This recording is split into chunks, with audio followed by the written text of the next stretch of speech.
kaayyoo manaa baatanii fi hin dagatinaa. Maaliif akka biyya keechanii baatanis sirriitti beekaa. Gaafa gola ormaa seentanii maafan gola ormaa seenne jedhaati hubadhaa adda baasaa. Namuma sinitti dawwalee bilbila sinitti haasa'ee afaan sinitti tole hundumaa na jaalate jettanii hin fudhatinaa. Ashama harka fuune kabajamtootaaf daawwattoota keenya nageenyi koo kan jaalalaa fi kabajaa bakkaa fi lafa jirtanitti isiniif haa baay'atu. Anillee bakkaa fi lafaan jirutti nagaa fayyaa kooti. Isinis akka nagaa fayyaa naaf taatan Waaqayyo irraa abdii guddaan qaba. Akkasumas warroonni mana kanaaf haaraa taatan laayik sheer gochuudhaan nu jabeessaa jechaa warroonni immoo iyyuu duraan turtan laayikii keessaniin nu jabeessaa isiniin jenna. Osoo gara viidiyoo kiyyaatti isiniin dabarsiin duratti jechuudha warroonni baay'istanii arraba dheerattanii osoo arraba keessan gabaabsattanii koomentiidhaan waan feetan jettanii nama arrabsitan namni isinii dhaga'u hin jiru. Garuu viidiyoo namni hojjetu keessatti viidiyoo san dhaggeeffadhaati hojiirra oolchaa. Yeroo tokko viidiyoo akkasii viidiyoo barumsa garagaraa yoo finnu akkasumas immoo viidiyoo nama tokko yoo finnu namni sun hojii san keessa waan jiruufi arraba muddama jechuudha koomentiidhaan. Koomentiin keessan I don't care. Nurraa waan hir'isuu qabu, anarraa waan hir'isuu sin qabu, waan na dabalu sin qabu jechuudha. Ani har'as borus taanan asuman jira. Inna sinin jechuu jaaladha. Wanta kana immoo warroonni koomentii jalatti nama arrabsitan obbeettu jechuudha. Viidiyoo kana sirriitti dhaggeeffattu. Kanaafu nama arrabsuun duratti waan namni jedhu dhaggeeffadhaa sinin jechuu jaaladha. Anasumarraa nan gara viidiyoo kiyyaa sin dabarsa jechuudha. Maaliif waan akkanarratti baay'ee haasa'uu fedhiin qabu waan ta'eef jechuudha. Inni lammataan viidiyoon qabadhee dhufee obboleettii keenya kana ni argitu. Viidiyoon ishee iddoo garagaraatti deemaa jira. TikTokii garagaraatiin liiv irra deemaa jiru. Kun ishiidha quuqamee kan dubbatutu jira. Kun immoo baga akkas godhe kan jedhutu jira. Akkasumallee immoo inni dhiiraa sunis gadi ba'eetoo waan akkanatti rukuteef isin hin beektani waan akkanas godheef isin hin beektan jedhee innis viidiyoo gadi baasee dubbatee jira jechuudha. Tokkoffaa irratti shamarri keenya jechuudha akkuma jalqaba isinii kaasuu yaadetti jechuudha kaayee shamarri takka shamarri dhiiraaf uumamte dhiirri shamaraaf uumame kun immoo ifa jiruudha. Namni tokko wal fuudhuu fi heerumuu waanuma jiru kana nu miti jechuudha kan fide waaqa biraa kan dhufee fi akkasumas immoo aadaa akaakilee abaabilee keenyarraa arginidha jechuudha. Garuu haa ta'uti immoo fuudhaaf heeruma jechuun seera mataa ofii qaba. Shamarri takka gaafa geesse seera mataa ofiitiin maatiin kan heerumsiisu jechuudha. Ilmis immoo seera mataa ofiitiin kan fuudhuu danda'u jechuudha. Haa ta'uti immoo ijoolleen baay'een biyya ormaatti dhuftanii gola ormaa seentanii odoo dalagaarra jirtanii attaalalamtanii mana dalagaa sanii baatanii ni baddu. Gaafa baddanii jettan namoota hedduu wal qunnamtu jechuudha.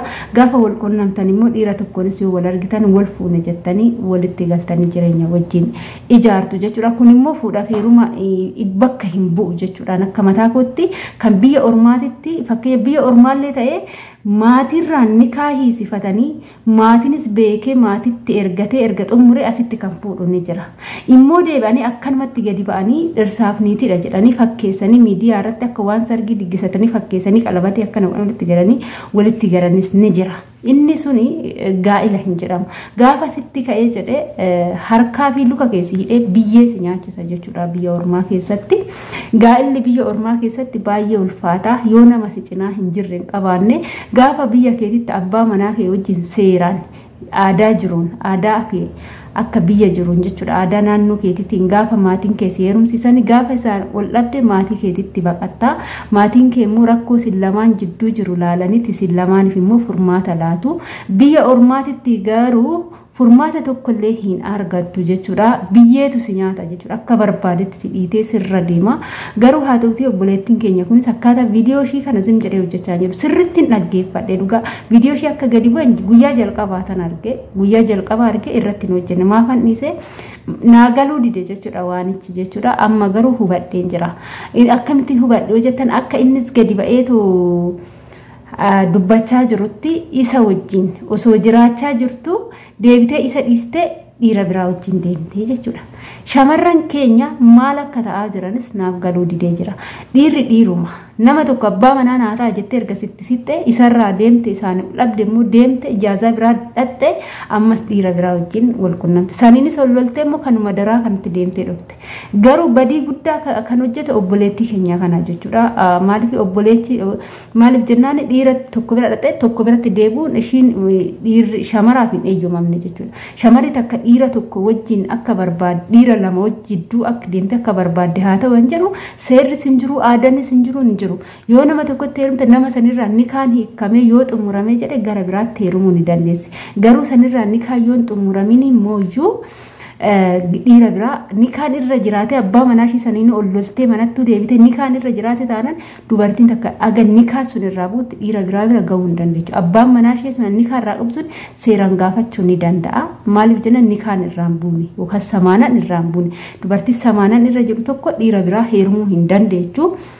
inni biraa jalqaba biyya ormaatittu immoo maaltu heeruma nama barbaachise biyya ormaa keessatti dalagachuuf kan biyyaa baane hojjenne maatii keenya jijjiirree ofii keenya jijjiirramuuf kan biyyaa baane karoora mataa keenya kaayyoo mataa keenya qabna garuu sun hundi dagatamee biyya ormaa keessatti heerumame erga heerumameen booda mooyyuu dhaqame ol lolame wal dhabame namni itti himamu hin jiru ol fuudhanii tiktookii gubbaarratti dhufan tiktookiin mana murtiiti yookaan immoo mana seerati hundu kun kan sitti kolfu kan siif azanurra kan sitti kolfutu caala jechuudha viidiyoo kee kun gadi si garagartee suuraa kee durii soqanii fidanii postotanii waa hedduu sirratti dubbatu jechuudha garuu odoo biyya keetitti seeraan aadaa jiruun heerumte gaafa abbaa manaa keetiin ol loltee jaarsi biyyaa yoo sin dadhabee seeratti wal dhaabdaniyyuu seerri nagaadhaan addaan siniikee sinaraarse qabeenya qixxeetti addaa sinii qoodee gargar sin baasuu danda'a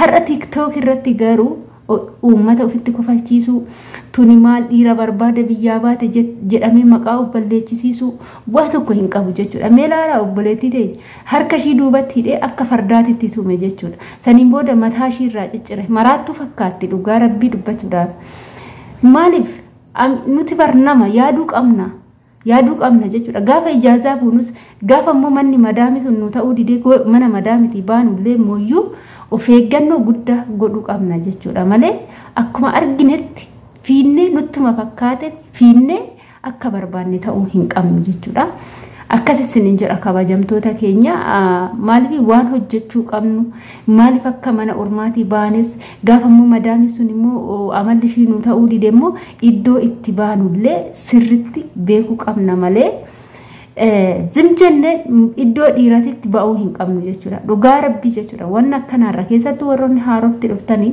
attaallalamtanii shamarrillee nama gurgurachuuf kan nama attaallaltu jirti kan ala hojjettu shamarri immoo dhugaadhanis immoo si baastu jirti yoo minaalbaata shamara biyyatti beektu kan immoo iddoo ishii beektu yoo jiraate shamara akkasii biratti ba'i malee dhiira biratti si jammar mana madaamiti mana xalabaati baduu maaliif nama barbaachise booda rakkoo yoo namarra ga'e miidiyaa tiktookii dhufanii boobu yoo booche immoo uummanni sitti kolfaa ummanni amma namaa na'uu dhiisee jira ummanni akkanattuuyyuu kan ofiitu namni rakkataanu baay'een kan agabuu bulu kan waan nyaatee bulu dhabee rakkate hedduu jira waan ta'eef namni si garagaree si ilaalu hin jiru shamarran keenya kaayyoo manaa baatanii beekaa maaltu akka haadhaaf abbaa keechan biraa sin baasee biyya ormaatitti sin hojjechiisaa jiru sirritti beekaa jechuudha maaliif jennaan heeruma yoo ta'e dafaa hojjedhaa waggaa 2 waggaa 3 hojjedhaati galaatii nama sin madaalu nama sin fakkaatutti heeruma maaliif jennaan dhiirri hin dhabamu jechuudha ni heerumtu isin ni heerumtu waan ta'eef kanaafuu akka mataa kootti jechuudhaan akkasitti sin gorsa